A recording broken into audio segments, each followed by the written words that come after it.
할렐루야.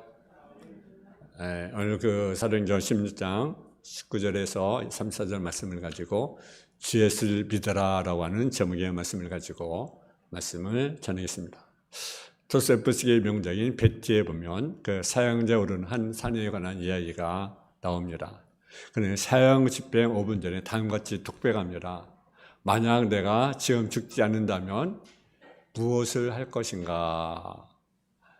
만일 사형 후에 생명이 없다면 지난 세월은 도대체 무엇이 있는가? 그러나 만일 나에게 한 번 기회가 주어진다고 한다면 아마도 나는 매 순간을 낭비하지 않고 손가락으로 초를 세듯이 값지게 살아볼 것을. 이 사형수의 깨달음과 희망은 지금까지 영혼과 연결되지 않는 일에 기정한 시간을 허비했다는 것과 다시 한번 나에게 기회가 주어진다고 한다면 가치 있는 일, 보람 있는 일을 하겠다는 그러한 결단이 아니겠습니까? 여러분, 하나님께 주신 시간의 자유 속에 무엇을 가치에 두고 우리는 살고 있습니까? 열심히 일해서 많은 돈을 버는 것, 아니면 명예를 얻는 것, 아니면 전문분에서 선거 인정받는 것, 안전히 직장을 갖는 것, 아니면 큰 집에 거하는 것, 아니면 자녀들이 성공하는 것, 건강하며 또 장수하는 것. 여러분 어디에 가치를 두고 여러분은 살아가고 있습니까? 한 여인의 고백이 있습니다. 결혼해서 힘들어서 그 부부가 지하실에서 살았습니다. 열심히 해서 아파트에 들어가야 되겠다라고 생각해서 열심히 아끼고 모아서 33평의 아파트에 들어갔습니다. 근데 그 아파트에 들어가면 행복할 것 같았는데 행복하지 못하고 마음은 계속 허전함을 금할 수 없었다는 그러한 고백입니다. 그런 것들을 만족할 수 없는 것이 인간의 삶이고 또 그것이 인생의 진정한 가치가 아닌 것입니다. 하나님부터 지음받은 인간에게 가장 근본되는 최고 가치가 무엇입니까? 그것은 영원한 생명을 우리가 바라고 영원한 생명을 소유하는 것이다 라는 거죠. 예수님은 요한복음 3장 3절에 그렇게 말씀하셨습니다. 진실로 너에게 이르노니 사람이 거듭나지 아니하면 하나님 나라에 볼 수 없느니라 라고 말씀하셨습니다.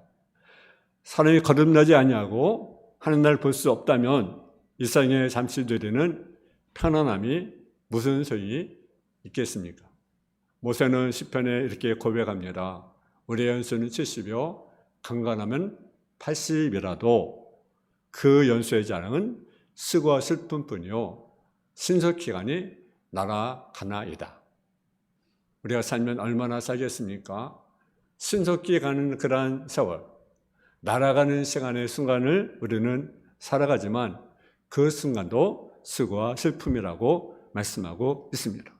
이런 인생인데 그 인생을 살아갈 동안 한 달에 영원히 누릴 영원한 생명을 준비하지 못했다고 한다면 이보다 안타까운 것은 없을 것입니다. 오늘 본문은 사도행전 16장에 기독교가 이방세계로 뻗어나가는 장면이 묘사되어 있습니다. 사도 바울이 1차 전도여행을 마치고 이제부터는 3년에 거친 2차 전도여행으로 위대한 선교사 바울의 활동이 전개되고 있는 것입니다. 복음은 히데만의 순교로 유대 땅을 넘어설 수 있었고 이제는 소아시아를 떠나 지중해를 건너 유럽까지 진출하게 된 것입니다. 그리고 모든 민족의 구원을 주시는 하나님 능력의 복음은 그 당시 세계 중심이 로마 제국까지 확산되어 나가게 됩니다. 2차 전도여행 중 바울 사도 일행이 빌립보에서 사역을 하게 됩니다. 유럽을 통하는 관문인 빌립보에 도착하여 사도 바울이 복음의 시를 누리게 된 것입니다. 이 빌립보에서도 하나님의 구원 역사는 계속되어 있습니다. 이것에 특별히 누가 예수를 믿게 되냐면요, 자주장사와 그 누디아가 개종을 하게 됩니다. 지금도 빌립보 쪽에 가게 되면 그 누리아 기념교회가 있습니다. 그는 유럽 지역에 복음을 받아들인 집주의 사람이 되었습니다. 그녀로 인해서 이외에 많은 여자들이 예수를 믿게 됩니다. 그리고 귀신들린 여종을 만나게 됩니다. 그녀는 귀신들린 힘을 빌려서 점을 치는 그런 능력을 인하여 전에 악연하고 있던 그런 여인을 우리가 보게 되는데, 물론 바울은 예수 그리스도의 이름으로 귀신을 쫓아내게 되었습니다. 그런데 이제 문제는 뭐예요? 그리스도에 있던 귀신이 나가니까 점을 칠 수 있습니까? 없습니까? 칠 수가 없는 거죠. 근데 주인은 그 점을 쳐가지고 수입을 얻었는데 수입이 없어진 거죠. 그래가지고 바울 일행을 감옥에 넣게 됩니다. 그래서 바울과 실라가 감옥에 갇히게 되었습니다. 근데 그들은 그곳에서 뭘 합니까?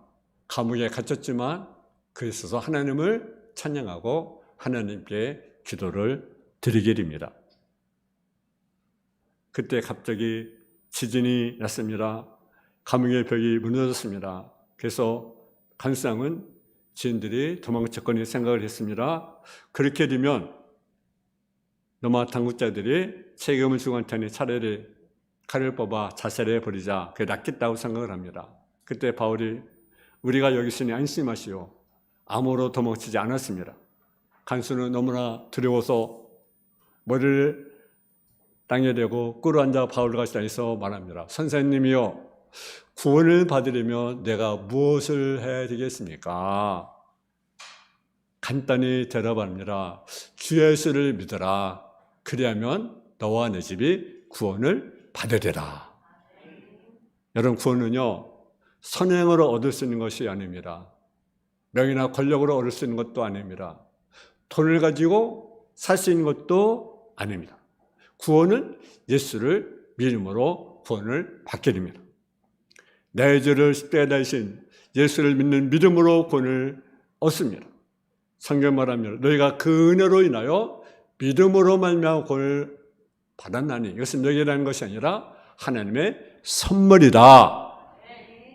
그래서 누구든지 자랑하지 못하게 하려 합니다. 여러분, 내가 노력으로 구원을 얻었다 한다면 자랑할 수 있겠지만, 여러분, 구원은요, 노력을 얻는 것이 아니고 행위로 선행을 얻는 것이 아니라는 거죠. 돈 주고 살 수 있는 것이 아니라 무엇으로? 은혜로, 믿음으로 구원을 얻었다는 거죠. 오늘날 세계는 전쟁과 다툼으로 고통당하고 있습니다. 지금도 아직도 러시아와 우크라이나가 전쟁이 계속되고 있습니다. 사람들이 죽어갑니다. 또 물가가 고센에서 올라갑니다. 경제가 어렵습니다. 힘이 널리 앞세다 보니 크고 작은 다툼이 끊임없이 일어납니다. 정예로 죽어간 수많은 사람들, 가족, 친지, 이웃, 이런 자들의 고통과 슬픔을 우리는 기억해야 합니다. 먹을 것이 없어서 죽어가는 생명들과 인격의 탄압을 받고 있는 현장을 우리는 기억해야 합니다. 우리나라 구원을 받아야 됩니다. 남과 북이 갈라져 있습니다. 끊임없는 갈등 속에 있습니다. 이스라엘 가족의 아픔이 아직도 있습니다. 남북 긴장 관계가 계속되고 있습니다. 정치권 사이에서 인여 일어나고 있는 부도간 사건들로 국민은 실망하고 분노하고 있습니다. 도덕적으로 탈옥도 없는 구원을 받아야 됩니다.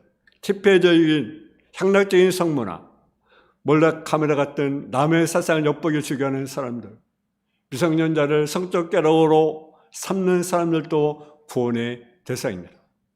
삶의 공고로 구원을 받아야 합니다. 실주로 인해서, 사업의 실패로 인해서 고통받고 있는 사람들, 채우지 않는 삶의 공허함으로 방황하는 사람들, 미래의 두려움으로 불안하는 사람들, 건강에서 어려움에 처해 있는 사람들, 가족한 학업으로, 입시 전쟁으로 지쳐있는 자녀들도 구원을 받아야 합니다. 이런 모든 현장 속에 구원이 필요합니다. 아픔과 소통, 슬픔과 공허함, 그러한 비록 삶이 그 현장 속에서 구원의 소식이 전해져야 된다는 거죠. 첫째로 주 예수를 믿으라는 것입니다. 예수를 믿으라고 말하는 것은 참되신 구원자는 예수님 뿐이라고 하는 사실이에요. 간사히 물은 것은 구원의 방법입니다. 어떻게 해야 구원을 얻을 수 있습니까? 오늘 많은 사람들이 어떻게 구원을 얻을 수 있습니까? 마치 부자 청년이 예수님을 찾아왔습니다. 영세는 썸을 가지고 있었습니다. 그도 역시 뭔가 해야 구원 얻을 수 있다고 생각해요. 내가 어떻게 영생을 내가 얻을 수 있습니까? 근데 바울은요, 뭐라고 대답합니까? 주 예수를 믿어라. 주 예수를 믿는 믿음에는 구원의 방법이 없다는 것입니다. 사랑하는 12절, 다른 일은 구원할 수 없나니 천하인 간에 구원을 얻을 만한 다른 이름을 준 일이 없다고 우리에게 말씀합니다. 신명책이 1974년 베스트셀러가 진 적이 있습니다. 1972년 10월 13일 우루과이의 몬테비데오로 떠난 전세 비행기가 실내에서 여러분 가던 중에 악천을 만나서 안데스 산맥에 불시작을 하게 되었습니다. 양쪽 날개와 꼬리가 산봉에 부딪혀 달아났으나 눈에 덮인 산허리에 동체에 착륙한 것입니다.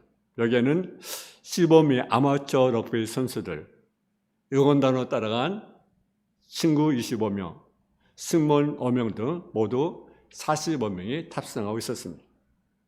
그중 덜은 부시작대에 축사하고 덜은 부산 있고 산꼭대기에 죽어갔고 소수의 사람만 살아남았습니다.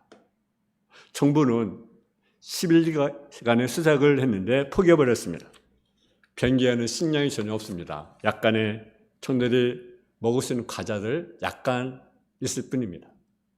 추위 금지름 속에 살아남은 사람은 어떻게 살아났느냐? 그 사람들의 살을 이렇게 뜯어 먹은 거죠.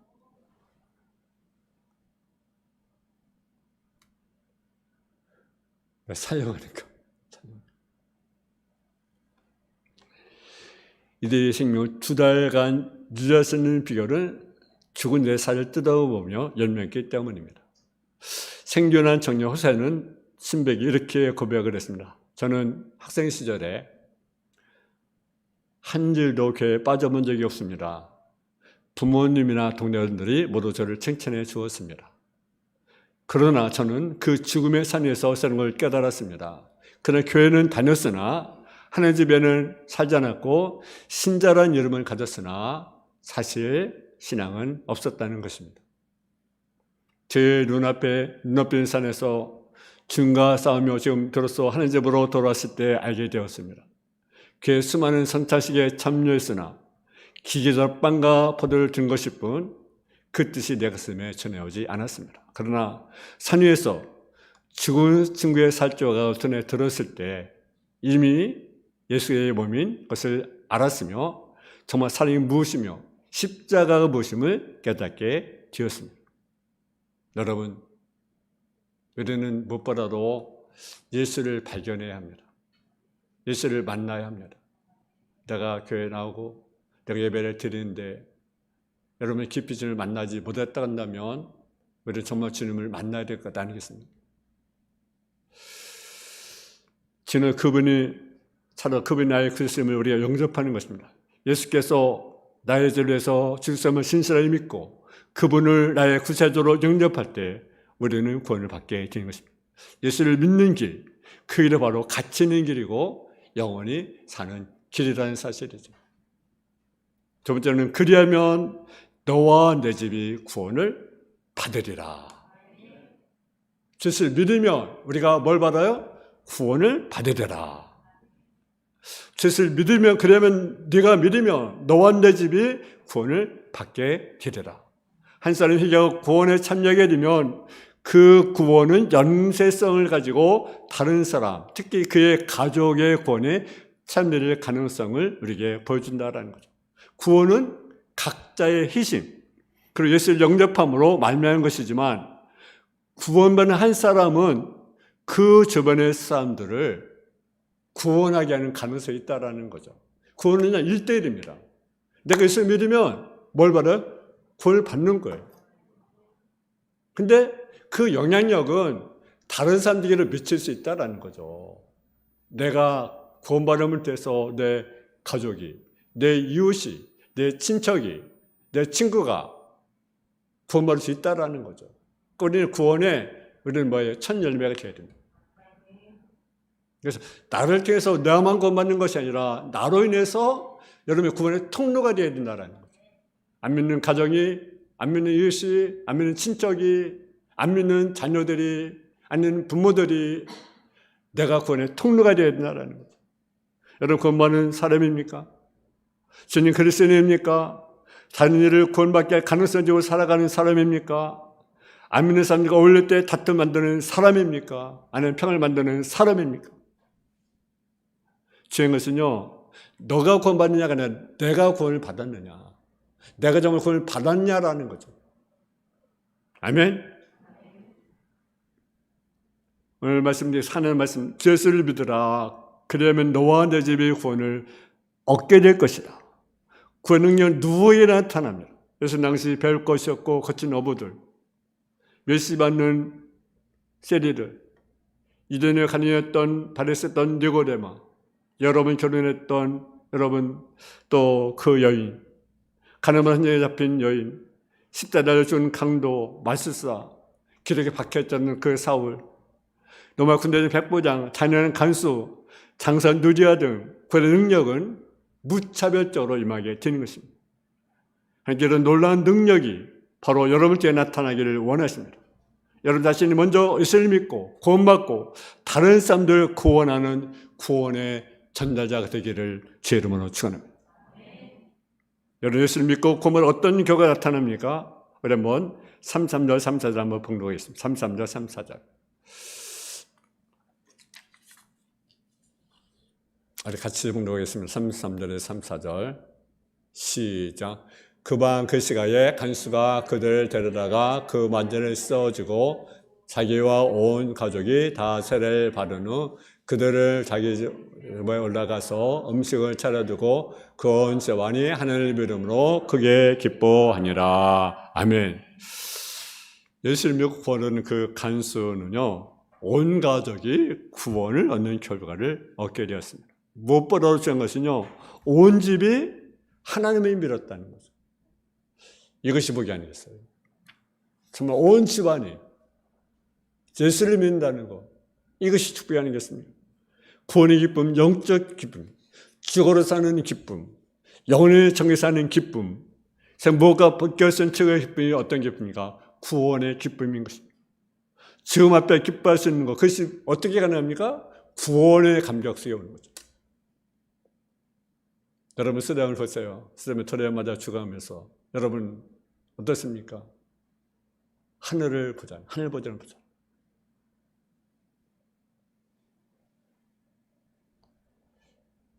어떻게 이것이 가능합니까? 구하는 자만이 가능한 것 아니겠어요? 어느 시점 1999년 3월 20일 기세에 30년 보다 소중한 사견하는 사랑이라는 글이 나온 것을 본 적이 있습니다. 1998년 6월에 3년간 살아온 집사님의 남편이 폐암 말기라는 진단을 받게 됩니다. 근데 이 집사님은요, 남편은 예수를 안 믿는 거죠. 그러니까 엄청난 핍박을 하는 거죠. 어느 날 교회를 갔다 왔는데 길을 갔다 왔다고 때려가지고 이가 막 부러졌어요. 그러고 그를 낙심하지 않고 계속 하나님께 기도한 하나님, 제 소원이 있습니다.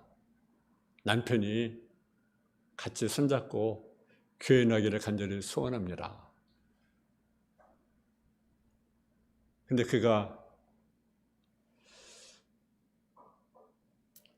병에 걸렸어요. 폐암 말기. 그래서 샘물 헛비스라는 곳에 보내게 됩니다. 마지막 남은 4개월을 그것을 보내게 됩니다. 근데 그곳에 누가 있냐면 목사님이 계시고 또 간호사가 있고 정성을 해서 그를 간호를 하는 거죠. 감동을 받았습니다. 목사님에게, 목사님, 제가 세례를 받고 싶습니다. 어떻게 하면 세례를 받을 수 있습니까? 그리고 그가 세례를 받고 그가 사는 집사님과 교회 가서 예배를 드립니다. 그 예배가 처음이자 마지막 예배입니다. 그리고 그분은 하나님의 부름을 받게 되었습니다. 그 집사님은 그 남편을 보내고 호스피스 병동에 가서 평생을 봉사를 합니다. 왜? 그 구원의 기쁨, 그 남편을 구하는 그 구원의 기쁨, 그걸 잃을 수 없어서 평생 그것에 봉사하는 그러한 삶을 살겠네요. 여러분, 가장 큰 축복이 무엇입니까? 예수를 믿는 것입니다. 예수를 믿어라. 그러면 너와 내 집이 구원을 받으리라. 내가 예수를 믿는 것, 그것이 가장 큰 축복이 아니겠어요? 그리고 또 플러스 내 가정, 안 믿는 내 가정, 남편일 수 있고 아내일 수 있고 자녀일 수 있고 부모일 수 있고 온 가족이 예수를 믿는 그 축복. 이 간수는요, 자기야만 구원받는 것이 아닙니다. 온 집안이 예수를 믿게 해주셨습니다. 바라기는 저와 여러분이 예수를 믿고 또 온 가정이 100% 예수 믿는 복된 가정 다 되어지기를 주님의 이름으로 축원합니다. 하나님 아버지 하나님, 가장 큰 축복은 영세 얻는 기쁨입니다. 구원은 기쁨입니다. 주 예수를 믿어라. 그러면 너와 내 집이 구원을 받으리라 말씀하고 있습니다. 가장 축복은 예수 믿는 것이고 또 더 나아가 내 온 가정이 다 예수 믿는 축복입니다. 간수가 복음을 듣고 예수를 믿게 되고 그 온 집안이 예수 믿는 축복을 받아 누리는 그런 모습을 보게 됩니다. 아버지, 내가 예수 믿고 구원 얻고 또 내 온 집안이 정말로 나로 인해서 구원의 통로가 되어지는 그런 축복을 내려 주옵시고 또 내 이웃들을 구하는 일에 이를 감당해 나가는 성도들의 삶으로 든입어 주옵소서. 예수님의 이름으로 기도했습니다. 아멘.